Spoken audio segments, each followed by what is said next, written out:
जिस क्षण सौराष्ट्र की शांत धरती पर भोर की पहली किरण उतरती है और जूनागढ़ के आकाश में हल्की सुनहरी धुंध फैलती है, उसी क्षण गिरनार की विराट काली और मौन शिलाएं ऐसे जागती प्रतीत होती हैं मानो करोड़ों वर्षों से वे मानवता के हर रहस्य की साक्षी रही हों, मानो उन्होंने सभ्यताओं को जन्म लेते, साम्राज्यों को टूटते, ऋषियों को तप करते और योद्धाओं को हारते देखा हो, और आज भी वे अपने भीतर एक ऐसा रहस्य छुपाए खड़ी हों जिसे सुनने के लिए केवल कान नहीं बल्कि जागृत चेतना चाहिए।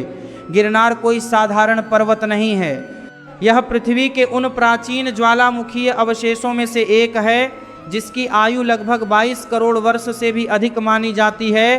अर्थात जब हिमालय का अस्तित्व भी नहीं था तब भी यह अग्नि से निकली चट्टानों का स्तंभ पृथ्वी की सतह पर स्थापित हो चुका था। सौराष्ट्र के सपाट मैदानों के बीच अचानक आकाश को छूता यह पर्वत केवल भूगोल नहीं बल्कि पृथ्वी के आदिम इतिहास का जीवित प्रमाण है। इसकी चट्टानों में जमी हुई लपटों की स्मृति है, इसकी दरारों में समय की धूल है और इसकी ऊंचाइयों में एक अदृश्य आह्वान है जो साधारण यात्री को भी साधक बना देता है। जूनागढ़ की तलहटी में स्थित वह विशाल शिला जिस पर सम्राट अशोक के अभिलेख अंकित हैं, इतिहास की धड़कन की तरह प्रतीत होती है। लगभग 2500 वर्ष पूर्व उत्कीर्ण ब्राह्मी लिपि की पंक्तियां आज भी यह संदेश देती हैं कि धर्म केवल पूजा नहीं, शासन की आत्मा भी है। उसी शिला पर शक राजा रुद्रदामन प्रथम का संस्कृत अभिलेख सुदर्शन झील के निर्माण और पुनर्निर्माण का वर्णन करता है, और आगे चलकर गुप्त सम्राट स्कंदगुप्त का उल्लेख यह दर्शाता है कि समय की धारा में राजवंश बदलते रहे पर गिरनार की गोद में इतिहास अपनी छाप छोड़ता रहा। इन अभिलेखों को पढ़ते समय ऐसा लगता है जैसे पत्थर स्वयं बोल रहे हों, जैसे वे यह स्मरण करा रहे हों कि शक्ति और साम्राज्य क्षणभंगुर हैं पर कर्तव्य और धर्म की चेतना शाश्वत है। जब यात्री इन ऐतिहासिक साक्ष्यों को पीछे छोड़कर ऊपर की ओर जाती अनगिनत सीढ़ियों को देखता है तो उसे समझ आता है कि गिरनार केवल देखने की जगह नहीं बल्कि साधना का मार्ग है। लगभग 10,000 सीढ़ियाँ, हर सीढ़ी पर सांस की परीक्षा, हर मोड़ पर मन की सीमा, पसीने से भीगा शरीर और भीतर उठता प्रश्न कि क्या यह यात्रा पूरी हो पाएगी। पर उसी क्षण भीतर से एक अनसुनी शक्ति उत्तर देती है कि यह चढ़ाई शरीर से अधिक आत्मा की है। लगभग 4000 सीढ़ियों के आसपास गौमुखी गंगा का वह अद्भुत स्थल आता है जहाँ एक चट्टान के मुख से निरंतर निर्मल जल प्रवाहित होता रहता है। न कोई स्पष्ट स्रोत दिखाई देता है और न कोई नदी का विस्तार, फिर भी यह जल सदियों से अविरल बहता आया है। यात्रियों के लिए यह केवल प्यास बुझाने का स्थान नहीं बल्कि आस्था का केंद्र है। जब वे इस जल को अपने माथे से लगाते हैं तो उन्हें एक विचित्र शांति का अनुभव होता है। कई लोग बताते हैं कि यहाँ पहुँचते ही थकान जैसे अचानक कम हो जाती है, मानो पर्वत स्वयं अपने अतिथि को स्वीकार कर रहा हो और उसे आगे बढ़ने की शक्ति दे रहा हो। आगे बढ़ते हुए संगमरमर से निर्मित भव्य जैन मंदिरों की श्रृंखला दिखाई देती है जहां 22वें तीर्थंकर भगवान नेमिनाथ की तपोभूमि और मोक्षस्थली स्थित है। कथा कहती है कि विवाह के अवसर पर जब उन्होंने पशुओं को वध के लिए बांधा देखा तो उनका हृदय करुणा से द्रवित हो उठा और उन्होंने राजसी जीवन का त्याग कर दिया। उसी क्षण से गिरनार उनकी तपस्या का साक्षी बना। आज भी उन मंदिरों के शांत प्रांगण में घंटियों की मधुर ध्वनि और धूप की सुगंध के बीच बैठकर ध्यान करने वाला साधक अनुभव करता है कि त्याग केवल विरक्ति नहीं बल्कि उच्चतर सत्य की ओर उठाया गया साहसिक कदम है। संगमरमर की दीवारों पर पारी बदूल के साधक अनुभव करता है। उकेरी गई सूक्ष्म नक्काशी में केवल कला नहीं बल्कि आत्मसंयम की चमक झलकती है। गिरनार की कथा द्वापर युग तक पहुँचती है। मुचुकुंद गुफा की वह प्रसिद्ध कथा जिसमें भगवान कृष्ण ने कालेवन से बचने के लिए सोए हुए राजा मुचुकुंद का सहारा लिया और जैसे ही कालेवन ने उन्हें लात मारी उनकी दृष्टि से वह भस्म हो गया। यह प्रसंग केवल पौराणिक घटना नहीं बल्कि तप की अग्नि की शक्ति का प्रतीक है। उस गुफा में प्रवेश करते ही वातावरण बदल जाता है। भीतर की ठंडक, गूंजती हुई निस्तब्धता और अंधकार मन को भीतर की ओर मोड़ देते हैं। कई साधक बताते हैं कि वहां बैठने पर समय का बोध क्षीण हो जाता है। जैसे अतीत और वर्तमान एक ही बिंदु पर सिमट गए हों। लगभग 5000 सीढ़ियों के बाद अंबाजी शिखर आता है, जहां मां अम्बे का प्राचीन मंदिर स्थित है। स्थानीय मान्यता इसे उन 51 शक्तिपीठों में से एक मानती है जहां देवी सती का उदर गिरा था। आरती के समय जब शंख और नगाड़ों की ध्वनि पर्वतों से टकराकर लौटती है तो वातावरण में एक तीव्र कंपन महसूस होता है। श्रद्धालु इसे मां की जीवंत उपस्थिति का संकेत मानते हैं। यहाँ मां से मांगना केवल इच्छा प्रकट करना नहीं, बल्कि स्वयं को उनकी शक्ति के समक्ष समर्पित करना है। आगे बढ़ते हुए गुरु गोरखनाथ की चोटी आती है, जो गिरनार की सबसे ऊंची शिखर मानी जाती है। यहाँ उनकी चरण पादुका स्थापित है और यह स्थान नाथ संप्रदाय की गूढ़ साधनाओं का केंद्र माना जाता है। आसपास की काली गुफा, जिसे भूत गुफा भी कहा जाता है, लोक कथाओं और रहस्यमयी अनुभवों से जुड़ी है। कुछ यात्रियों ने रात के समय अनोखी ध्वनियां सुनने और दूर कहीं टिमटिमाती रोशनी देखने की बात कही है। यद्यपि इन कथाओं का कोई प्रमाणित वैज्ञानिक आधार नहीं, फिर भी वे गिरनार के रहस्य को और गहरा कर देती हैं। आधुनिक समय में भी इस क्षेत्र को लेकर अजीब दावे सुनने को मिलते हैं। कुछ स्थानीय लोगों ने रात के आकाश में विचित्र रोशनियां देखने की बात कही, जिन्हें कुछ लोग यूएफओ कह देते हैं, जबकि तर्कशील दृष्टिकोण इन्हें प्राकृतिक या मानवीय गतिविधियों का परिणाम मानता है। गिरनार को कॉस्मिक पोर्टल कहे जाने की चर्चाएं भी प्रचलित हैं, पर इनके समर्थन में कोई ठोस वैज्ञानिक प्रमाण उपलब्ध नहीं। फिर भी यह तथ्य कि इतना प्राचीन और आध्यात्मिक स्थल आज भी कल्पनाओं को जन्म देता है, स्वयं इसकी रहस्यमय आभा को दर्शाता है। अंततः यात्रा दत्तात्रेय शिखर पर पहुंचकर पूर्णता की अनुभूति कराती है। मान्यता है कि भगवान दत्तात्रेय ने यहाँ 12,000 वर्षों तक कठोर तप किया। ये गिरनार का अंतिम और सबसे पवित्र पड़ाव माना जाता है। मंदिर के भीतर वह स्थान है जहाँ भक्त विश्वास करते हैं कि दत्तात्रेय आज भी सूक्ष्म रूप में रात्रि विश्राम करते हैं। कुछ लोग सुबह बिस्तर पर सिलवटें और पास रखे जल में परिवर्तन को उनकी उपस्थिति का संकेत मानते हैं। आस्था इसे दिव्य प्रमाण कहती है, जबकि विवेक इसे परंपरा की निरंतरता समझता है। पर जब कोई साधक वहां खड़ा होकर नीचे फैली विशाल धरती को देखता है तो उसे यह अवश्य अनुभव होता है कि मनुष्य की सीमाएं कितनी छोटी और चेतना का विस्तार कितना असीम है। गिरनार की संपूर्ण यात्रा केवल बाहरी चढ़ाई नहीं, बल्कि भीतर उतरने की प्रक्रिया है। यहाँ भूविज्ञान, इतिहास, धर्म, पौराणिक कथाएं, लोक विश्वास और आधुनिक जिज्ञासाएं एक साथ मिलती हैं।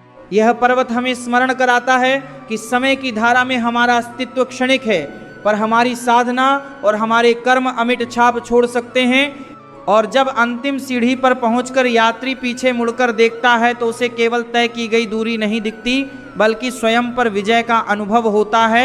उसे समझ आता है कि गिरनार बाहर जितना ऊंचा है, भीतर उससे कहीं अधिक गहरा है। और शायद यही इसका सबसे बड़ा रहस्य है कि यह हर आगंतुक को उसकी अपनी आत्मिक गहराई से परिचित करा देता है।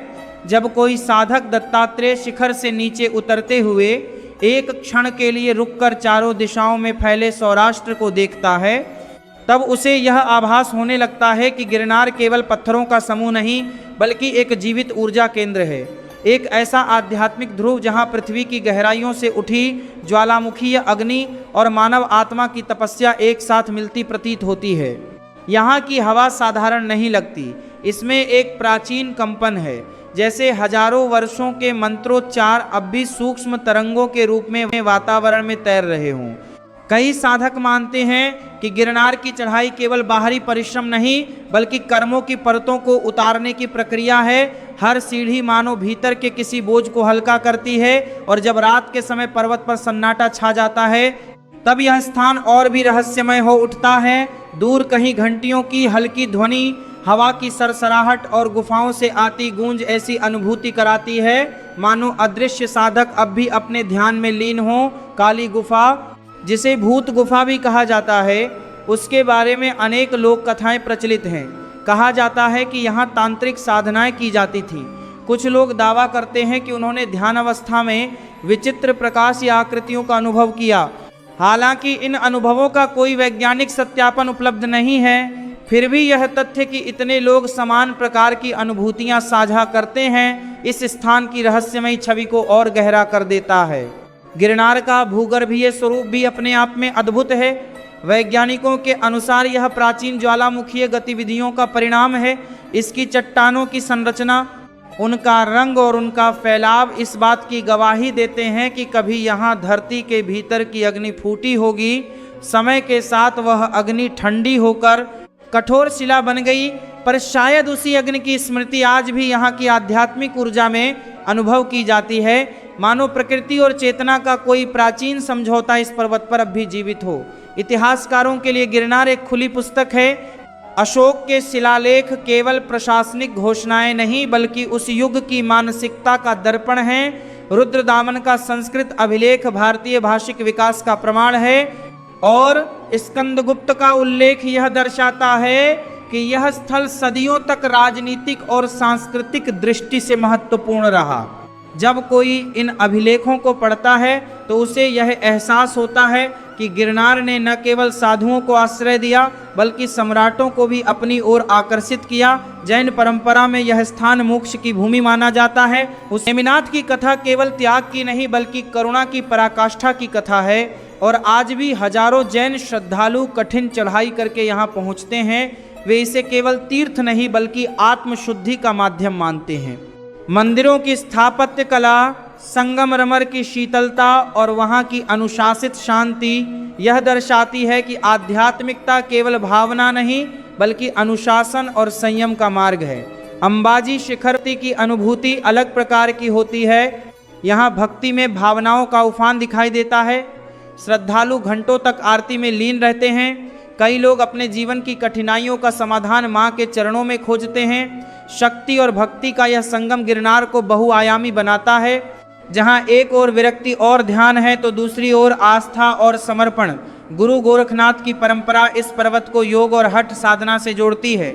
नाथ संप्रदाय की मान्यताओं के अनुसार यह स्थान सूक्ष्म साधनाओं के लिए उपयुक्त ऊर्जा क्षेत्र है। साधक दावा करते हैं कि यहाँ ध्यान करते समय उन्हें असाधारण स्थिरता का अनुभव हुआ, जैसे विचारों की गतिमंद पड़ गई हो। वैज्ञानिक दृष्टि से इसे ऊंचाई, शारीरिक थकान और वातावरणीय परिवर्तन का प्रभाव कहा जा सकता है, पर आस्थावान इसे आध्यात्मिक कंपन का परिणाम मानते हैं। आधुनिक युग में जब तकनीक और तर्क का प्रभाव बढ़ा है तब भी गिरनार के इर्द गिर्द रहस्य की परतें बनी हुई हैं। रात में देखी गई अजीब रोशनियों की कहानियाँ, पर्वत को कॉस्मिक ऊर्जा केंद्र मानने की धारणाएं और दत्तात्रेय की सूक्ष्म उपस्थिति के किस्से यह दर्शाते हैं कि मानव मन आज भी अज्ञात की ओर आकर्षित होता है। यद्यपि इन दावों के समर्थन में ठोस वैज्ञानिक प्रमाण उपलब्ध नहीं है, फिर भी वे इस स्थान को कल्पना और जिज्ञासा का केंद्र बनाए रखते हैं। दत्तात्रेय शिखर पर पहुंचकर जो शांति अनुभव होती है वह शब्दों से परे है। वहां खड़े होकर जब बादलों को नीचे बहते देखा जाता है तो ऐसा लगता है मानो साधक स्वयं अपने जीवन के ऊपर उठ गया हो। नीचे फैली धरती, दूर दूर तक फैले गांव और शहर, सब कुछ क्षणिक प्रतीत होने लगता है और उसी क्षण यह समझ आने लगती है कि गिरनार की असली चढ़ाई बाहर नहीं बल्कि भीतर है। यह पर्वत हमें हमारी सीमाओं से परिचित कराता है और साथ ही यह भी दिखाता है कि उन सीमाओं से परे भी एक विस्तृत आकाश है, जहाँ इतिहास, भूविज्ञान, धर्म, लोक कथा और व्यक्तिगत अनुभव एक साथ मिलकर एक ऐसी गाथा रचते हैं जो आज भी अधूरी नहीं हुई बल्कि हर नए यात्री के साथ फिर से जीवित हो उठती है। गिरनार की अंतिम सीढ़ियों से उतरते समय एक अजीब सी अनुभूति मन को घेर लेती है, जैसे कोई अदृश्य हाथ आपके कंधे पर रखकर कह रहा हो कि यह यात्रा यहीं समाप्त नहीं हुई, यह तो बस आरंभ था भीतर की उस खोज का जिसे शब्दों में पूरी तरह बांधा नहीं जा सकता।